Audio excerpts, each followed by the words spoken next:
अस्सलाम वालेकुम और सुप्रभात बच्चों। मैं सीमी हसीब कक्षा 5 की इस कक्षा में आप सभी का स्वागत करती हूँ। बच्चों, क्या आप जानते हैं हमें दिन में प्रकाश कहाँ से मिलता है? जी हाँ, बिल्कुल सही।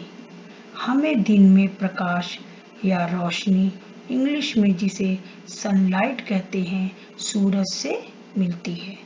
और सूरज के छिपने के बाद रात में चांद और तारे हमें प्रकाश देते हैं। सूरज, चांद और तारों की तरह अल्लाह या ईश्वर ने हमारे लिए बहुत सी प्राकृतिक चीजें बनाई हैं जो हमें कुछ ना कुछ संदेश या मैसेज देते हैं। जैसे पक्षी एकता का संदेश देते हैं, पेड़ हमें ऑक्सीजन देते हैं, नदी से हमें पानी मिलता है, पहाड़ हमें ऊंचे उठने की प्रेरणा देते हैं, एक्सेट्रा यानी आदि। बच्चों, सूरज की रोशनी हमारे घरों के अंदर भी प्रकाश यानी उजाला करते हैं, जबकि चांद तारों का प्रकाश हमारे घरों को अंदर तक रोशन नहीं कर पाता। तब रात के समय हम अपने घर के अंधकार यानी डार्कनेस को मिटाने के लिए क्या करते हैं बच्चों?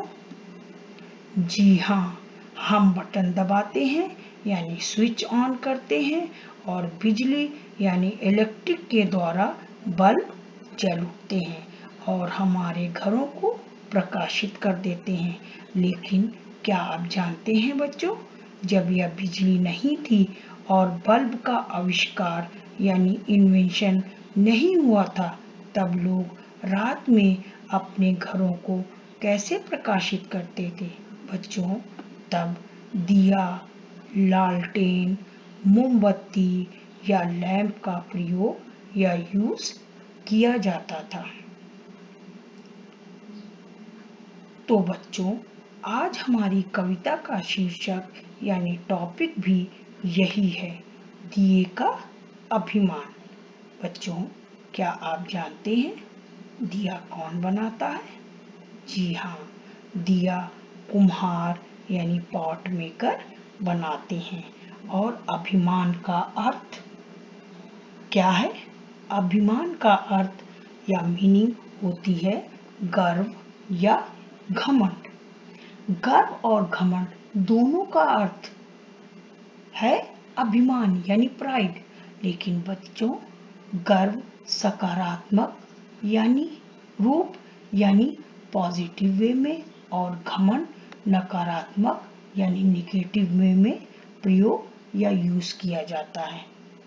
बच्चों, इस चित्र को आप देख रहे हैं, इसमें सैनिक हमारे देश की स्वतंत्रता यानी फ्रीडम और रक्षा के लिए पहरा दे रहे हैं।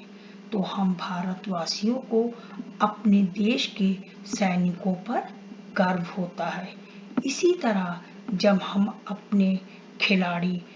हमारे खिलाड़ी अपने देश के लिए खेलते और जीतते हैं तो हमें उन पर भी गर्व होता है। इसी प्रकार जब बच्चे प्रतियोगिता जीतते हैं तो उनके माता पिता, अभिभावक उन पर गर्व करते हैं या अध्यापक उन पर गर्व करते हैं। लेकिन बच्चों, इस चित्र में देख रहे हैं, इसमें बच्चे को अपनी सुंदरता पर घमंड है। उसी तरह इस चित्र में बच्चे को अपनी जीत पर घमंड हो रहा है। जिस तरह कक्षा 4 में आपने पढ़ा था अभिमानी गुलाब, जिसमें गुलाब को अपने पर घमंड था। बच्चों, घमंड की मीनिंग एक अच्छी होती है पॉजिटिव वे में, एक निगेटिव वे में होती है। अभिमान करना बुरी बात नहीं है, लेकिन अगर आप निगेटिव वे में अभिमान करेंगे तो वो क्या है? बुरा है। बच्चों, किसी भी इंसान को जीवन में घमंड नहीं करना चाहिए, क्योंकि जो अभिमान या घमंड खुद पर स्वयं पर घमंड करता है, उसका घमंड जरूर टूटता है। इसी अभिमान के बारे में बताने वाली कविता जो कि द्वारिका प्रसाद माहेश्वरी जी ने लिखी है। इस कविता में कवि ने दिए के अभिमान के बारे में बताया है। तो चलिए कविता को पढ़ने से पहले हम उसमें आए कठिन शब्द को जान लेते हैं ताकि हमें कविता समझने में आसानी हो। पाठ 5 दिए का अभिमान। कविता। कठिन शब्द। अभिमान, शशि, अंधियार, रेख, उजियार, नक्षत्र, सतत, व्योम, कलंक, सृष्टि, दुष्परिणाम। तो चलिए अब कविता को पढ़ते हैं और उसके अर्थ यानी मीनिंग को समझते हैं। पाठ 5 दिए का अभिमान। कविता।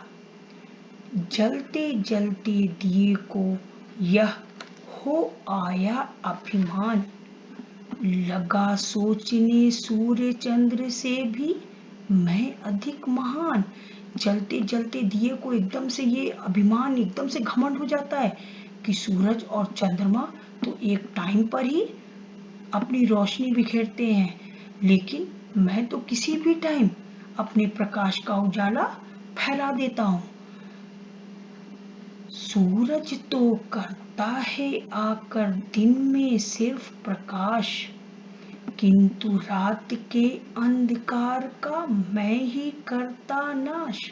सूरज तो सिर्फ दिन में आकर ही प्रकाश करता है, यानी सूरज सिर्फ दिन में ही उसका उजाला देखने को मिलता है, लेकिन मैं यानी दिया कहता है, लेकिन मैं तो रात में भी अंधेरे को मिटाता हूँ।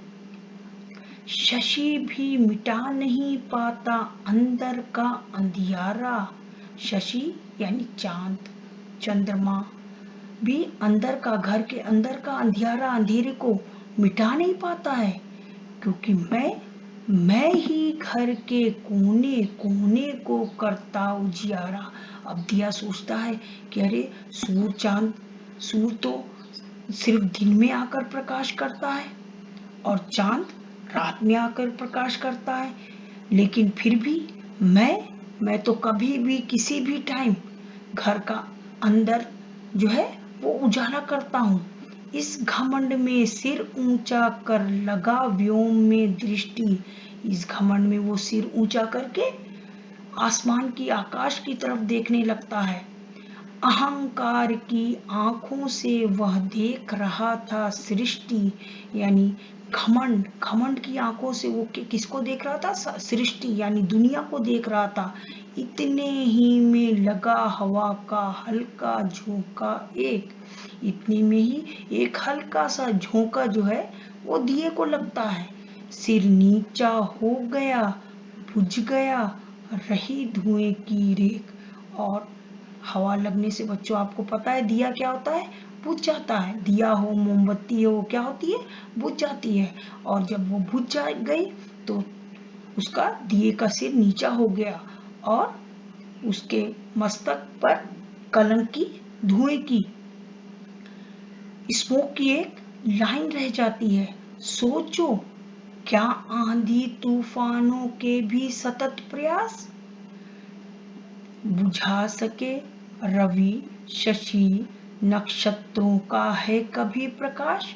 सोचो क्या आंधी और तूफानों के भी लगातार प्रयास, लगातार कोशिश भी सूरज, चांद और तारों का प्रकाश मिटा पाते हैं? नहीं मिटा पाते हैं। मिटा गया हल्का सा झोंका ही दीपक को एक, और एक हल्का सा झोंका ही दीपक को बुझा गया और खिंच गई उसके मस्तक पर कलंक की रेख। और दिए के मस्तक यानी पेशानी, फोरहेड पर एक धब्बा, रेखा, ब्लैक स्पॉट की एक रेख खिंच जाती है। अहंकार का सदा जगत में होता दुष्परिणाम। अहंकार का सदा दुनिया में बुरा परिणाम होता है। करो बिना अभिमान तुम्हें जो कुछ करना है काम। अब कवि कहता है कि तुम्हें जो भी काम करना है वो बिना अभिमान के करो, क्योंकि बच्चों अभिमान करने से क्या होता है, एक ना एक दिन उसका घमंड टूट जाता है। तो चलिए अब एक बार मेरे साथ आप सभी लोग इस कविता को सुर और लय के साथ पढ़िए और याद करिए। दिए का अभिमान। जलते जलते दिए को यह हो आया अभिमान, लगा सोचने सूर्य चंद्र से भी मैं अधिक महान। सूरज तो करता है आकर दिन में सिर्फ प्रकाश, किंतु रात के अंधकार का मैं ही करता नाश। शशि भी मिटा नहीं पाता है अंदर का अंधियारा, मैं ही घर के कोने कोने को करता उजियारा। इस घमंड में सिर ऊंचा कर लगा व्योम में दृष्टि, अहंकार की आंखों से वह देख रहा था सृष्टि। इतने ही में लगा हवा का हल्का सा झोंका एक, सिर नीचा हो गया, बुझ गया, रह गई धुएं की रेख। सोचो क्या आंधी तूफानों के भी सतत प्रयास, बुझा सके रवि शशि नक्षत्रों का है कभी प्रकाश। मिटा गया हल्का सा झोंका ही दीपक को एक, और खींच गई उसके मस्तक पर कलंक की रेख। अहंकार का सदा जगत में होता दुष्परिणाम, करो बिना अभिमान तुम्हें जो कुछ करना हो काम। तो चलिए बच्चों, आशा करती हूँ कि आपको ये कविता अच्छे से समझ में आ गई है। अब इस पाठ की आगे की एक्सरसाइज हम पार्ट 2 में करेंगे। ओके बच्चों, बाय।